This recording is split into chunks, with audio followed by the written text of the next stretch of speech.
Today, let's talk about one of New York City's most legendary figures, a man who looked like he'd just stepped off a Viking longship, but was actually composing some of the most intricate music of the 20th century right there on a city sidewalk. This is the story of Moondog. Okay, I want you to picture this. It's mid-century Manhattan. The air has that smell of coffee and roasting nuts from the street carts. You can see steam rising up from the manholes. The city's just starting to wake up, you know? It's this whole symphony of distant sirens, the sound of footsteps on the pavement, and that low rumble of traffic just starting its daily roar. And then you see him, standing perfectly still like a statue someone just placed there. A man with a huge flowing beard, a long cloak, a spear in his hand, and yep, a massive horned Viking helmet. For decades, this guy was as much a part of the New York City landscape as the Empire State Building. Now, for most people rushing to work, he was just the Viking of 6th Avenue, a weird local landmark. But was that all he was? Just an eccentric guy on a street corner? Or was he something so much more? Well, that's exactly the question we're going to dig into. To really understand the Viking, we have to go back, way back. We have to meet the boy he was, a boy who learned to experience the entire world not through his eyes, but through his ears. So his name was Louis Thomas Hardin, and his early life was shaped by these really powerful sounds. When he was just a kid, his dad took him to an Arapaho Sundance. He actually sat on the chief's lap, beating on a buffalo skin drum. And those complex, layered rhythms, they got burned into his memory. But then, when he was 16, a terrible accident. A dynamite cap exploded, and it took his sight.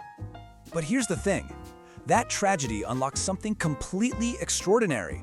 His sense of hearing became almost superhumanly sharp. He developed this incredible musical memory, to the point where he could compose huge, complicated orchestral pieces, all of it completely inside his own head. Every single note, for every single instrument, held perfectly in his mind. So, in 1943, carrying this incredible, invisible orchestra with him, Louis shows up in New York City. He was ready to share his music with the world. Problem was, the world wasn't exactly ready for him. He spent years trying to get the classical music establishment to perform his work, but he just kept hitting brick walls.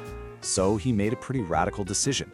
He basically said, fine, if I can't get on a stage, I'll make the entire city my stage. And with this brand new mission, he needed a new name. He became Moondog. And the origin story for that name is just so beautifully simple. It was a tribute to a dog he once knew. A dog that, as he put it, howled at the moon more than any other dog he knew. Now get this. While the average person on the street just saw curiosity, the absolute giants of the music world, they saw a genius. I'm talking legends like Igor Stravinsky, Leonard Bernstein, Charlie Parker. They all knew who he was and respected his work. Young composers at the time, guys like Philip Glass and Steve Reich, would literally stop on the sidewalk just to listen and learn from him. And this brings us to what's so fascinating about Moondog's life. He was this walking, talking paradox. He was always defying people's expectations. You see this guy on the street, you might think he's powerless, right? Well, think again. When the super famous DJ Alan Freed started calling his rock and roll show the Moondog Rock and Roll Party, our Moondog took him to court. He actually had Stravinsky and Toscanini testify for him, and believe it or not, he won. And that whole Viking outfit, it wasn't just a random costume. He felt a connection to the Norse god Odin, who famously sacrificed an eye to gain wisdom.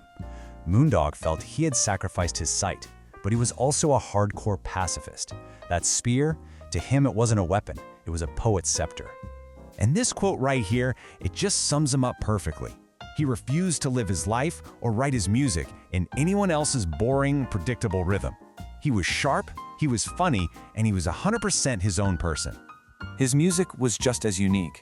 He even had a name for it, snaketime.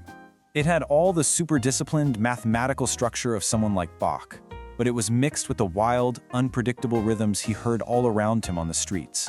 The rumble of the subway, the pattern of footsteps, the wail of a police siren.